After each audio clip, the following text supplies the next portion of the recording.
Malaysia, sebuah negara yang mempunyai penduduk berbilang kaum, hidup dengan aman dan menjadi kebanggaan di mata dunia.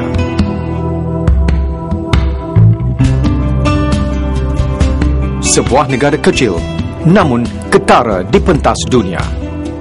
Malaysia bergerak maju ke arah wawasan 2020 seiring dengan matlamat bekas Perdana Menteri Tun Dr. Mahathir Mohamad dan kini diteruskan oleh Perdana Menteri yang amat berhormat Datuk Seri Abdullah Haji Ahmad Badawi. Sejarah moden Malaysia bermula dengan Kesultanan Melayu Melaka pada abad ke-15. Melaka pada masa itu dikenali sebagai sebuah pelabuhan yang strategik dan kerap dikunjungi pedagang dan mubalik dari seluruh dunia.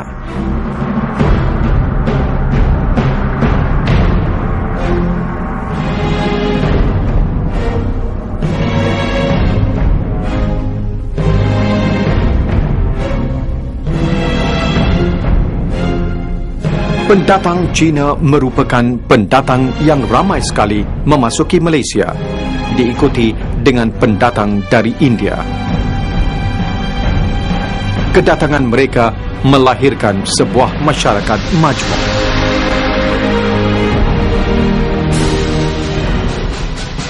Sikap toleransi dan bertolak ansur masyarakat Malaysia dan kepimpinan mantap pemimpin kita telah menunjukkan kepada dunia luar bagaimana rakyat Malaysia tetap hidup dengan aman dan telah membina sebuah negara yang berdaya saing untuk menempuh alaf baru.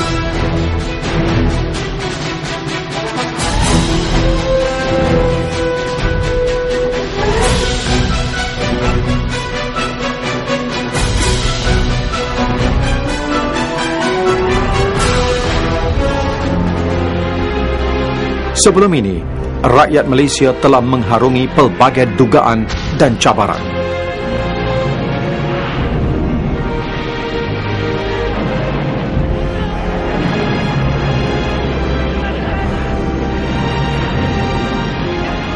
Pengalaman perit yang dirasai di bawah penaklukan Portugis, Belanda, British dan Jepun telah mendorong orang Melayu, penduduk asal Malaysia, untuk berjuang demi kemerdekaan.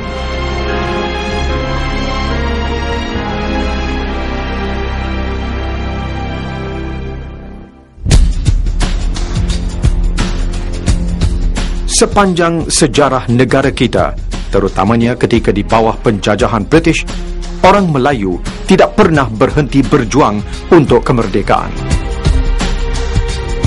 Kerajaan British pula ketika itu melancarkan polisi pecah dan perintah untuk menguasai hasil negeri-negeri Melayu. Seiring dengan polisi ini, orang Melayu bekerja di sawah-sawah padi dan hidup secara tradisional. Orang Cina pula bekerja di lombong-lombong biji timah dan perniagaan kecil di bandar.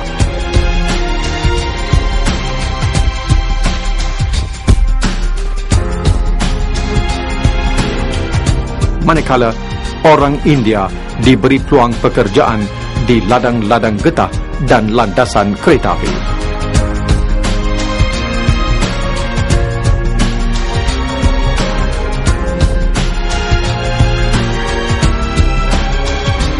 Berbanding dengan orang Melayu, lebih ramai orang Cina dan India diberi peluang bekerja di sektor kerajaan seperti kerani, pembantu hospital, pekerja kereta api dan penyelia di perladangan getah dan kelapa sawit. Polisi ini juga melahirkan 4 jenis sekolah, yaitu sekolah Inggeris, sekolah Melayu, sekolah Cina dan sekolah Tamil. Setiap jenis sekolah ini adalah berasingan di antara satu sama lain.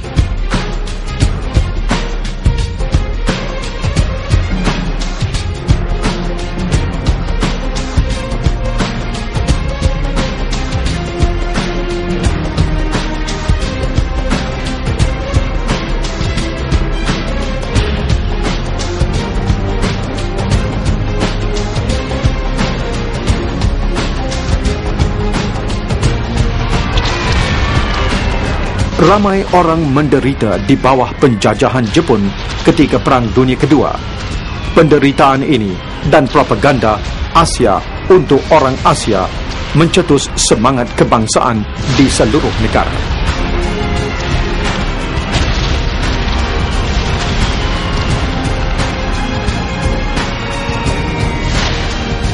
Bila British kembali ke Malaya selepas penyerahan Jepun pada tahun 1945, perasaan anti-British tidak dapat dipadamkan.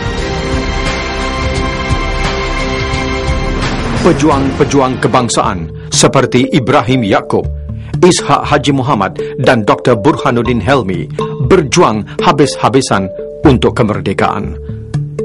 Usaha mereka mencapai puncaknya apabila British memperkenalkan sistem pentadbiran baru, iaitu Malayan Union. Sistem baru ini mengurangkan kuasa Raja-Raja Melayu dan menggugat kedaulatan negara. Pada tahun 1946, di bawah kepimpinan Dato' Onn Jaafar, 41 persatuan mengadakan kongres untuk membantah usul Malayan Union.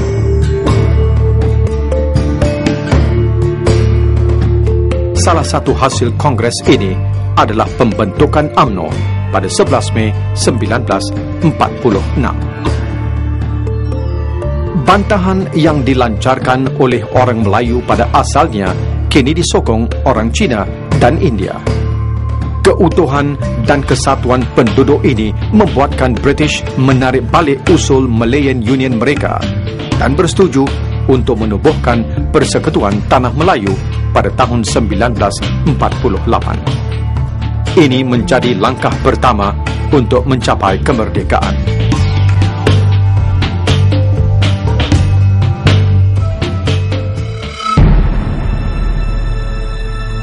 Persekutuan ini tidak dipersetujui sebahagian kecil penyokong berhaluan kiri.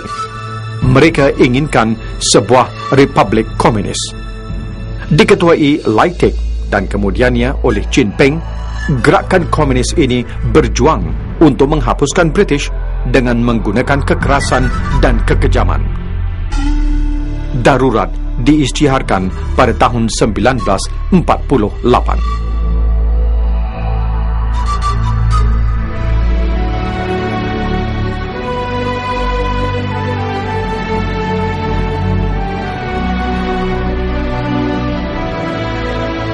Penderitaan yang dialami ketika darurat menyebabkan penubuhan parti UMNO, MCA dan MIC. Mereka bersatu di bawah Parti Perikatan yang sekarang dikenali sebagai Barisan Nasional.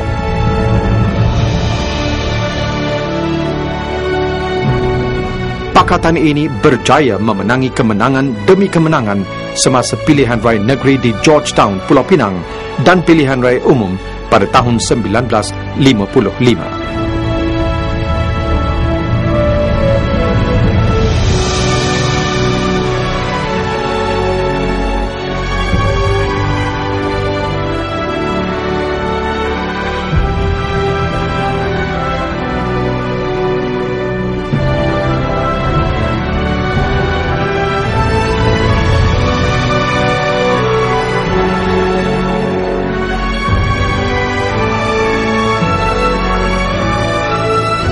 Kejayaan ini di bawah kepimpinan Tunku Abdul Rahman berjaya meyakinkan British, dan pada 31 hari bulan Ogos 1957 bendera Union Jack digantikan dengan bangganya dengan bendera Malaya.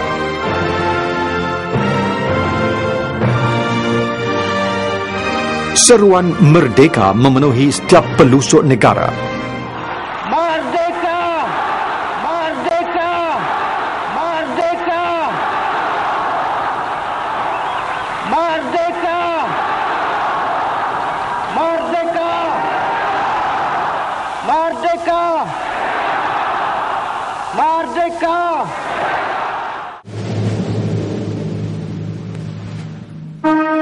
Pada tahun 1961, Tunku Abdul Rahman telah mencadangkan penubuhan Malaysia yang turut menggabungkan Sabah, Sarawak, Singapura dan Brunei. Kecuali Brunei, cadangan ini diterima dan berjaya membentuk sebuah negara baru, Malaysia, pada 16 hari bulan September 1963. 2 tahun kemudian, Singapura bertindak untuk menubuhkan kerajaannya tersendiri dan mengambil keputusan untuk meninggalkan Malaysia. Dari kemerdekaan dan pembentukan Malaysia, rakyat kita hidup dengan aman dan damai sehingga peristiwa 13 Mei 1969.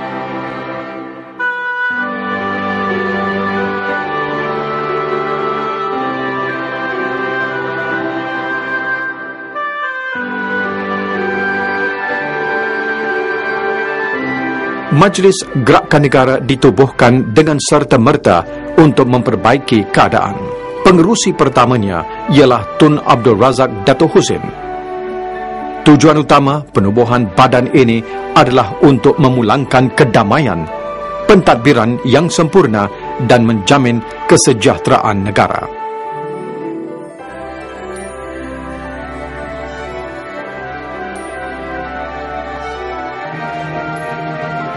Majlis Muhibah Nasional yang ditubuhkan berperanan untuk menyebarkan perpaduan di antara rakyat Malaysia, dan seterusnya Majlis Penasihat Perpaduan Negara pula ditubuhkan sebagai sebuah badan penasihat kepada Majlis Gerakan Negara.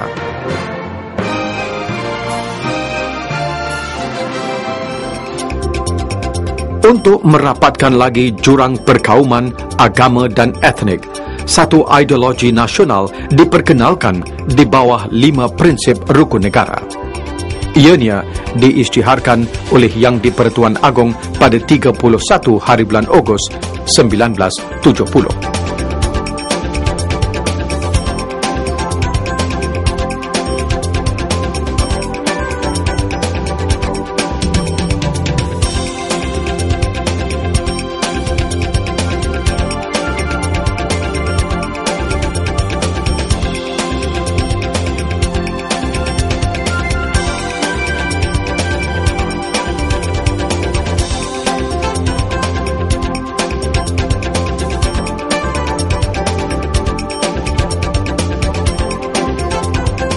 Jabatan Perpaduan Negara ditubuhkan pada tahun 1969 untuk melaksanakan pelbagai program dan aktiviti untuk mempromosikan keamanan dan kestabilan kepada orang ramai.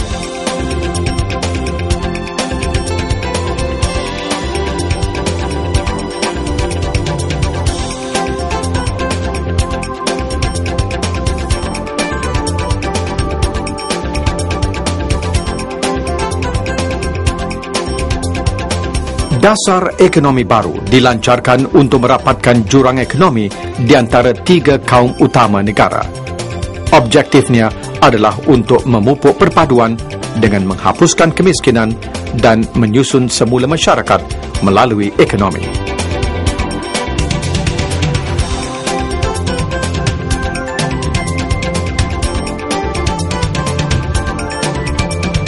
Untuk mengurangkan kemiskinan, kerajaan telah membuka kawasan-kawasan baru untuk pembangunan berintegrasi dan projek-projek pertanian komersial.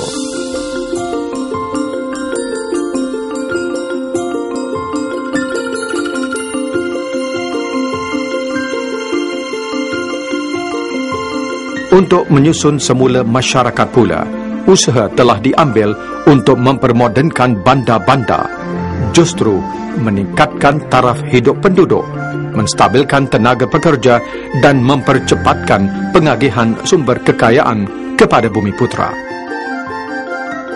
Ini bertujuan untuk mempercepatkan penglibatan kaum Melayu dalam penstrukturan ekonomi bidang perniagaan